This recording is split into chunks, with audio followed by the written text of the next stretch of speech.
Hello అందరు ఎలా ఉన్నారు? నేనైతే చాలా బాగున్నాను. ఈ మధ్య అయితే వీడియోస్ అప్లోడ్ చేయడమే కుదరట్లేదనమాట. పిల్లల్ని చూసుకోవడం, అలానే ఊరికి వెళ్ళొచ్చాం కదా, ఇల్లు సర్దుకోవడంతోనే సరిపోతుంది.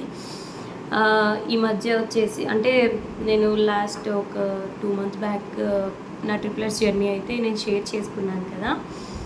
దాంట్లో చాలామంది అడుగుతున్నారు, అంటే నేను ఏం ప్రికాషన్స్ తీసుకున్నాను, ఎలాంటి జాగ్రత్తలు తీసుకున్నాను అనేసి, అంటే ఎలాంటి ఫుడ్ తీసుకున్నాను అనేసి. ఆల్రెడీ నేను ఆ వీడియోలో అయితే పోస్ట్ చేశాను, అంటే నా డెలివరీ స్టోరీ మొత్తం నేను పోస్ట్ చేశాను. తర్వాత పిల్లలకి ఏం ఫుడ్ పెట్టాను అనేది కూడా షేర్ చేశాను అనమాట. ఒకవేళ మీరు చూడకుండా ఉండుంటే డిస్క్రిప్షన్లో లింక్స్ ఇస్తాను, ఒకసారి చెక్ చేయండి. మీకు ఏమైనా యూజ్ అవుతే, లేకపోతే ఎవరికైనా యూజ్ అవుతుంది అనుకుంటే షేర్ చేయండి. ఇప్పుడు వచ్చేసి నేను ఆ టైంలో ఎలాంటి ప్రికాషన్స్ తీసుకున్నాను, ఎలాంటి ఫుడ్ తీసుకున్నాను అనేసి అయితే ఈ వీడియోలో ఉంటుందన్నమాట. మీకు యూజ్ అవుతుందని అనుకుంటే ఈ వీడియో లాస్ట్ వరకు చూడండి. అలానే సపోర్ట్ చేసి లైక్ చేసి షేర్ చేయండి. ఎవరికైనా యూజ్ అవుతుందంటే సబ్స్క్రైబ్ కూడా చేయండి, మర్చిపోకండి. చాలామంది వీడియో చూస్తున్నారు కానీ సబ్స్క్రైబ్ చేయట్లేదు. ఇంకా లేట్ చేయకుండా వీడియోలోకి అయితే వెళ్ళిపోదాం.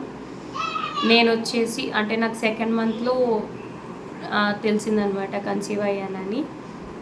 అలానే తర్వాత అంటే ఫస్ట్ ప్రెగ్నెన్సీ కదా, ఎంతైనా చాలా జాగ్రత్త ఉండాలి అని మనకే అనిపిస్తుంది. అలానే తర్వాత నాకు స్కానింగ్లో కూడా ట్రిప్లెట్స్ అని చెప్పారు. ఇంకా అప్పటి నుంచి అయితే ఫుల్ బెడ్ రెస్ట్ చెప్పారనమాట నాకు. మ్యాక్సిమం 5th month ఎండింగ్ వరకు నేను ఫుల్ బెడ్ రెస్ట్లోనే ఉన్నాను. అంటే ఇంకా అస్సలు తినడం, పడుకోవడం అంతే. ఇంకా వాకింగ్ ఇలాంటివి ఏమీ చేసేదాన్ని కూడా కాదు.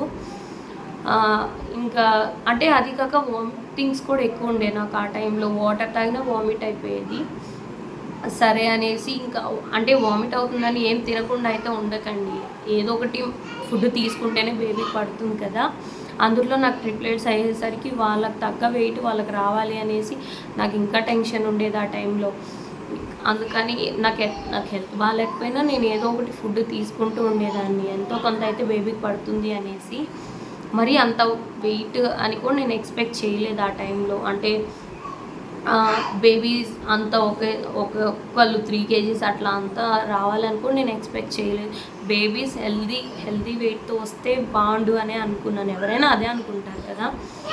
ఇంకా వచ్చేసి ఫుడ్ తీసుకుంటూనే ఉంటే 5th month ఎండింగ్కి నాకు వామిటింగ్స్ తగ్గిపోయాయి. అంటే 6th month స్టార్టింగ్ నుంచి నాకు వామిటింగ్స్ లేవన్నమాట. ఇంకా అప్పటి నుంచి కొంచెం జ్యూసులు ఇలా బనానా ఎక్కువ తాగేదాన్ని. అంటే బ్లడ్కి సంబంధించి క్యారెట్ జ్యూస్ అలాంటివి ఎక్కువ తాగేదాన్ని అనమాట. అలాగే డ్రై ఫ్రూట్స్ తినేదాన్ని. ఎగ్ కంపల్సరీ తీసుకుంటాను. అలానే బాడీని కూల్గా పెట్టుకోవడానికి చాలా ట్రై చేయండి. అంటే దానికి ఆల్టర్నేట్ ఉంటాయి కదా, ఈ బటర్ మిల్క్ తీసుకునేదాన్ని. కోకోనట్ వాటర్ తాగొద్దు అంటారు ఆ టైంలో, అంటే కొంతమంది అంటుంటారు, కానీ కోకోనట్ వాటర్ కూడా చాలా మంచిది. ఫుడ్ అయితే అంతే. అంటే ఎక్కువ ఆకుకూరలు కూడా తీసుకునేదాన్ని నేను. నాన్ వెజ్ అయితే అసలు ఏం తినలేదు, తినబుద్ధి కూడా కాలేదు ఆ టైంలో. మసాలా ఇవి ఏం తినలేదు, జస్ట్ నార్మల్ ప్లెయిన్. అంటే మరీ స్పైసీగా కూడా తినేదాన్ని కాదు ఆ టైంలో. ఫుడ్ అయితే అంతే నేను తీసుకున్నది ఆ టైంలో. ఇంకా డెలివరీ తర్వాత కూడా పథ్యం అది అని అంటారు కదా, నేనైతే ఒక 3 months ఉన్నానేమో అంతే. అంటే అది కష్టం ఏది, ఎందుకంటే నేను అంతకు ముందు నుంచే జంక్ ఫుడ్ ఇదంతా మానేసి నాకు కొంచెం నాన్ వెజ్ ఎక్కువ ఇష్టం అనమాట. పథ్యం ఉన్నప్పుడైతే ఎక్కువ నాన్ వెజ్ తినలేము కదా. అందుకనేసి అయితే ఇంకా నేను ఉండలేక 3 months ఉన్నాను అంతే. మ్యాక్సిమం 3 months 4 months ఉన్నాను. ఇంకా తర్వాత నుంచి నాన్ వెజ్ తినటం స్టార్ట్ చేశాను అనమాట. ఇంకా జాగ్రత్తలు అంటే ఫుడ్ వరకే అంతా. ఇంకా జాగ్రత్తలు ఏంటంటే ఎక్కువ స్ట్రెస్ తీసుకునేదాన్ని కాదు, అలానే ఎక్కువ ప్రెషర్ కూడా తీసుకోకూడదు. హ్యాపీగా ఉండండి.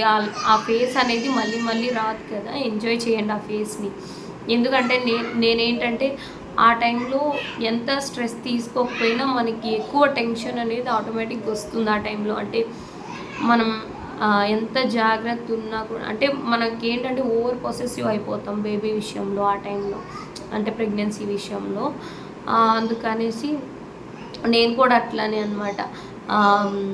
5th అంటే బేబీ మూమెంట్స్ స్టార్ట్ అవుతాయి కదా, అప్పటి నుంచి అంటే వీళ్ళు 3 మెంబర్స్ మీద ప్లేస్ సరిపోదన్నమాట. ఎవరికైనా అంతే మ్యాక్సిమం మూమెంట్స్ ఒక్కొక్కసారి తెలియవు. ఒక్కొక్కసారి తెలియనప్పుడు ఆటోమేటిక్గా టెన్షన్ వచ్చేస్తుంది. టెన్షన్ వచ్చినప్పుడు అంటే మనకు తెలీదు, ఫస్ట్ ప్రెగ్నెన్సీ కాబట్టి అలా అంటే ఇంకా ఎక్కువ టెన్షన్ వచ్చేస్తుంది కదా. అలాంటప్పుడు ఏంటంటే నేను ఊరికే హాస్పిటల్కి వెళ్ళిపోయేదాన్ని. అంటే మేడం హార్ట్ బీట్ చెక్ చేసి నార్మల్ అన్నప్పుడు ప్రశాంతంగా ఉండేదాన్ని. ఇలా వీక్లీ 2 టైమ్స్ అట్లా వెళ్ళేదాన్ని అనమాట. ఇంకా మేడం ఏం చెప్పారంటే డాక్టర్ గారు, ఇట్లా ఊరికే టెన్షన్ పడకు, ఫస్ట్ ముందు గోరువెచ్చని వాటర్ తాగు, ఒక 5 మినిట్స్ అటు ఇటు తిరుగు, ఆటోమేటిక్గా మూమెంట్స్ తెలుస్తాయి. ఇంకా అప్పటికి నీకు మరీ తెలియట్లేదు, ఒక 1 అవర్ 2 అవర్స్ అయినా చూడు, ఇంక మరీ నీకు తెలియట్లేదంటే ఆ తర్వాత వచ్చేసి అన్నారు. అంతేకాని ఊరికే టెన్షన్ పడి రావద్దు అట్లాగా అని చెప్పారనమాట. అంటే ఈ టైంలో స్ట్రెస్ అదే టెన్షన్ తీసుకోవడం మంచిది కాదు. అలానే ఏంటంటే మనకి ఈ టైంలో కొంచెం సైడ్ ఎఫెక్ట్స్ కూడా ఉంటుంటాయి. అంటే నార్మల్ వాళ్ళకి ఇట్లా ట్విన్స్ ట్రిప్లెట్స్ వాళ్ళకి కొంచెం కంపేర్ చేస్తే ఇట్లా కొంచెం సైడ్ ఎఫెక్ట్స్ ఉంటాయి అన్నమాట. కండరాలు పట్టుకోవడము, లేదంటే బ్యాక్ పెయిన్ ఎవరికైనా కామన్గానే వస్తుంది. ఇది డెలివరీ తర్వాత కూడా ఉంటుంది.